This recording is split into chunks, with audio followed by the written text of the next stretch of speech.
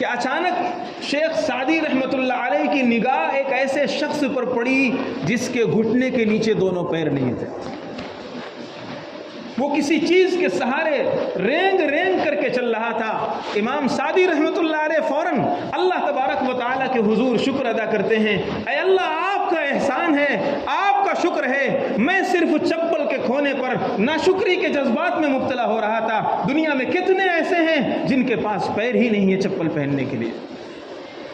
کہاں ہم کھوئے ہوئے ہیں, کیا ہم سوچ رہے ہیں؟ ذرا سے ہمارے حالات شکستہ ہوتے ہیں, ذرا سے ہمارے حالات تنگ ہوتے ہیں, بل ہم زبان سے نہ کہیں, دل میں ناشکری کے جذبات ہمارے اندر پیدا ہونے لگتے ہیں, ایسے کلمات ہم زبان سے نکالنے بھی لگتے ہیں.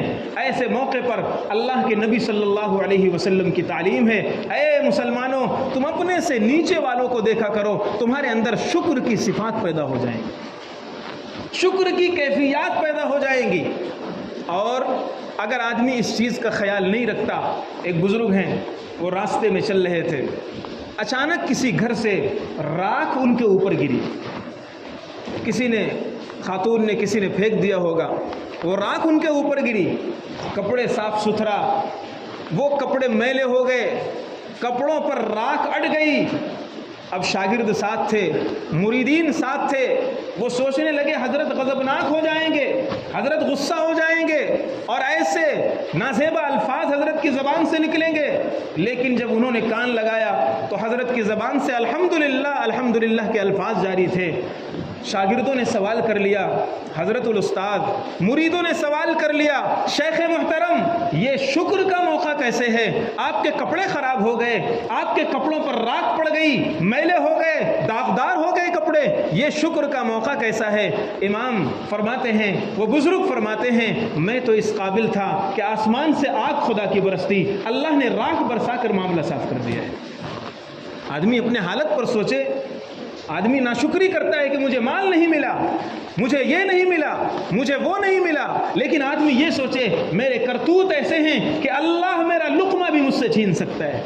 حضرت آدم علیہ السلام سے قرآن نے نقشہ کھینچا ہے. حضرت آدم علیہ السلام سے ایک اجتہادی غلطی ہو گئی. اللہ تبارک و تعالی نے منع فرمایا کہ یہ درخت کا پھل مت کھاؤ, بھول کر کے, فنسی ولم نجد له عزما, بھول گئے اور بھول کر کے انہوں نے وہ پھل کھا لیا. کیا ہوا؟ اس ایک غلطی کی وجہ سے جو بھول کر تھی, جو اجتہادی تھی, اللہ تبارک و تعالیٰ نے لباس جنت چھین لیا, اللہ تبارک و تعالیٰ نے جنت کی نعمتیں چھین لیا, اللہ تبارک و تعالیٰ نے جنت کی آسائش چھین لیا, اور اللہ تبارک و تعالیٰ نے جنت سے اس دنیا میں بھیج دیا. ایک اجتہادی غلطی کی وجہ سے ہم اپنا ماضی دیکھیں, اپنی خلوت دیکھیں, اپنی جلوت دیکھیں, اپنے نام اعمال پر ذرا ایک اجڑتی نگاہ دیکھیں. کتنے گناہ ہیں جو ہمارے نام اعمال میں درج کر لیے گئے, کتنے گناہ ہیں جو ہمارے نام اعمال میں درج ہیں. اس کے باوجود اللہ تبارک و تعالی نہ ہم سے لباس چھینتا ہے, نہ ہم سے گھر کی چھت چھینتا ہے, نہ ہم سے لقمہ چھینتا ہے, نہ ہم سے سلام چھینتا ہے, نہ ہم سے عزت چھینتا ہے, نہ ہم سے دولت چھینتا ہے. ساری نعمتیں اللہ تبارک و تعالی اسی طرح دے رکھا ہے. کیا اس پر شکر نہیں بنتا ہے؟ کیا اس پر ہمیں شکر نہیں ادا کرنا چاہیے؟ اس لیے ہوتا یہ ہے کہ جب ایسے موقع پر ہم ایسی چیزوں کو دیکھتے ہیں تو اپنے نام اعمال کی فہرست ہم بھول جاتے ہیں, اپنے گناہوں کے اور اپنے کرتوتوں کے سیاہ اوراق ہم بھول جاتے ہیں کہ ہم نے کیا کیا لکھوایا ہے نام اعمال. ایسے موقع پر ہونا یہ چاہیے کہ اپنے نام اعمال کو دیکھ کر اللہ کا شکر ادا کرنا چاہیے. اے اللہ جس حال میں آپ نے رکھا ہے, لباس میرے پاس موجود ہے, چھت میرے پاس موجود ہے, نیند مجھے آ رہی ہے, بدن میرا صحیح سالم کام کر رہا ہے, ماں باپ ہیں, گھر بار ہے, رشتہ دار ہیں, دوست احباب ہیں, اے اللہ یہ بھی تو آپ کا بڑا احسان ہے. اللہ نے حضرت آدم علیہ السلام کو جواب دیا تھا, انی احببت ان اشکرا, بندہ جس حالت میں ہو اس حالت میں اپنے رب کا شکر ادا کرے. بخاری شریف حدیث کی ایک کتاب ہے, اصح الکتب بعد کتاب اللہ. 16 سال میں امام بخاری رحمۃ اللہ علیہ نے اس کتاب کو لکھا ہے. اور کیسے لکھا ہے اہل علم جانتے ہیں. کئی ہزار حدیثیں ہیں, ہر ایک حدیث پر وہ 2 رکعت نماز پڑھتے, پہلے غسل کرتے اور 2 رکعت نماز پڑھتے, پھر ایک حدیث لکھتے. اس طرح 16 سال میں امام بخاری رحمۃ اللہ علیہ نے وہ حدیث کی کتاب لکھی ہے جس کو اصح الکتب بعد کتاب اللہ کے قرآن کے بعد اگر اس دنیا میں کوئی مضبوط کتاب ہے تو بخاری شریف ہے۔ اس بخاری شریف میں ایک حدیث موجود ہے، اللہ کے نبی صلی اللہ علیہ وسلم نے بنی اسرائیل کے 3 لوگوں کا تذکرہ کیا ہے، مختصر کر کے میں انشاءاللہ اس کو پیش کرتا ہوں۔ 3 لوگوں کا ذکر کیا ہے کہ ناشکری سے نعمتیں کیسے چھنتی ہیں اور شکر سے نعمت کیسے بڑھتی ہے، کیسے باقی رہتی ہے، اللہ تعالیٰ کیسے اس میں برکت عطا فرماتے ہیں۔ 3 شخص تھے، ایک کوڑھی تھا، ایک گنجا تھا، ایک اندھا تھا۔ کوڑھی، اللہ تعالیٰ نے ان کو آزمانا چاہا تو جو کوڑھی تھا ایک فرشتے کو بھیجا، انسانی شکل میں ایک عبد مسکین اور فقیر کی شکل میں وہ فرشتہ ان کے پاس آیا اور کہا کیا بات ہے، پریشان حال ہو، ہر دم ٹینشن میں رہتے ہو، ہر دم ڈپریشن میں رہتے ہو، کیا بات ہے؟ کہنے لگے کیا ٹینشن میں نہیں رہیں گے، لوگ مجھ سے نفرت کرتے ہیں۔ کوڑ ایک مرض ہوتا ہے جس میں گوشت کٹ کٹ کر کے گرنے لگتا ہے، بدبو پیدا ہوتی ہے، خاص طور پر ہاتھوں میں اس کے اثرات زیادہ ہوتے ہیں۔ تو اس نے کہا لوگ مجھ سے نفرت کرتے ہیں، بدبو پیدا ہو گئی ہے، یہ ہے وہ ہے۔ تو مسکین جو فرشتہ تھا اس نے کہا کیا تم چاہتے ہو یہ اللہ تعالیٰ تمہاری حالت بدل دے؟ اس نے کہا آف کورس، ایسا کیوں نہیں چاہیں گے، یہ تو بہت بڑی چیز ہے کہ ہماری حالت بدل جائے۔ اس نے ہاتھ پھیرا اور اللہ تبارک و تعالیٰ نے اسے بہترین خوبصورت کھال عطا فرما دی، بیماری زائل ہو گئی اور بہترین خوبصورتی عطا فرما دی۔ پھر اس فرشتے نے سوال کیا مال کیا چاہیے، مال کون سا چاہیے؟ اس زمانے میں مال اونٹ، بکری، گائے یہی چلتی تھی۔ اس نے کہا مجھے گابھن اونٹنی چاہیے جس سے ایک نسل چلے، جس سے میرا مال پھلے پھولے۔ اس فرشتے نے کہا ٹھیک ہے، اور ایک گابھن اونٹنی اسے دے دی گئی اور فرشتے نے برکت کی دعا کی، چلا گیا۔ اس بندے کے پاس اللہ نے ایسی برکت دی فکان لہو وادن، اس بندے کے پاس ایک پوری وادی ہو گئی اور ایک پورا میدان ہو گیا جس میں اس کے جانور تھے، اس کے اونٹ تھے، اور اب اس کا ہی چرچا تھا، وہی سیٹ ہو گیا، وہی بڑا ہو گیا، ہر طرف اس کا شہرہ، اچھی لائف سٹائل ہو گئی۔ پھر دوسرے نمبر پر آیا گنجے کے پاس، کیا چاہیے بھائی؟ اس نے کہا میرے یہ بال ہیں، لوگ مجھ سے نفرت کرتے ہیں اور عیب ہے یہ میرے اندر، آپ اس کو دور کر دیجئے۔ اس مسکین فرشتے نے ہاتھ پھیرا، وہ مرض بھی دور ہو گیا، خوبصورت بال اس کے آ گئے۔ کون سا مال چاہیے؟ گائے چاہیے، اور اس کو بھی ایک گابھن گائے دے دی گئی اور اللہ نے اس میں بھی برکت عطا فرمائی۔ فکان لہو وادن، اس کے لیے بھی ایک میدان ہو گیا، مال و دولت ہو گیا، خوب عیش کے ساتھ یہ زندگی کٹنے لگی۔ اندھے کے پاس آیا، کیا چاہیے بھائی؟ اللہ کی ساری نعمتیں میرے لیے بیکار ہے، دنیا کا سارا حسن میرے لیے بیکار ہے، کیا گورا کیا کالا میرے لیے بیکار ہے، یہ آنکھ ہی نہیں ہے تو میں کیا کروں گا؟ اس نے ہاتھ پھیرا، آنکھ آ گئی۔ مال کیا چاہیے؟ بکریاں، بہترین قسم کی بکری دے دی گئی اور اس کے پاس بھی خوب مال و دولت آ گیا۔ پھر اللہ تبارک و تعالیٰ نے جب آزمانا چاہا، پھر فرشتوں کو بھیجا۔ کچھ زمانے کے بعد وہ فرشتہ آیا، سب سے پہلے کوڑھی کے پاس گیا اور یہ کہا کہ میں ایک بندے مسکین ہوں، میری سواری مر گئی ہے اور مجھے سفر کرنا ہے، تمہارے پاس اونٹ اور اونٹنیوں کا انبار ہے، مجھے ایک سواری دے دو۔ اللہ کے نام پر اور اللہ کا واسطہ دے کر سوال کیا، مجھے سواری دے دو۔ اس نے کہا سنو، یہ میرے ٹیلنٹ کا نتیجہ ہے، یہ مال جو ملا ہے یہ میرا محنت اور میرا ٹیلنٹ، میری محنت ہے سب، اور میرے پاس اتنا نہیں ہے جو میں تجھے دوں۔ فرشتے نے کہا اچھا بھول گیا اپنا ماضی، یاد کر تو کوڑھی تھا، اللہ نے تجھے یہ دولت عطا فرمائی، تو فقیر تھا، اللہ نے دولت دی، تو کوڑھی تھا، اللہ نے خوبصورتی دی۔ اس نے کہا یہ سب نہیں، میں پیدائشی طور پر اچھا تھا، جھوٹ بولا اس نے، میں پیدائشی طور پر اچھا تھا اور باپ دادا کی میری یہ میراث ہے، موروثی مالدار ہوں میں آج کا مالدار نہیں ہوں، میرے پرکھے مالدار تھے۔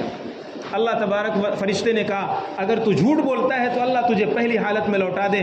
جیسے ہی فرشتے نے یہ کہا وہ پہلی جیسا ہو گیا، ویسا ہی کوڑھی اور سارا مال اس کا ہلاک ختم ہو گیا۔ اسی طرح گنجے کے پاس آیا، اس نے بھی وہی جواب دیا اور اس کو بھی ویسے ہی کر دیا گیا۔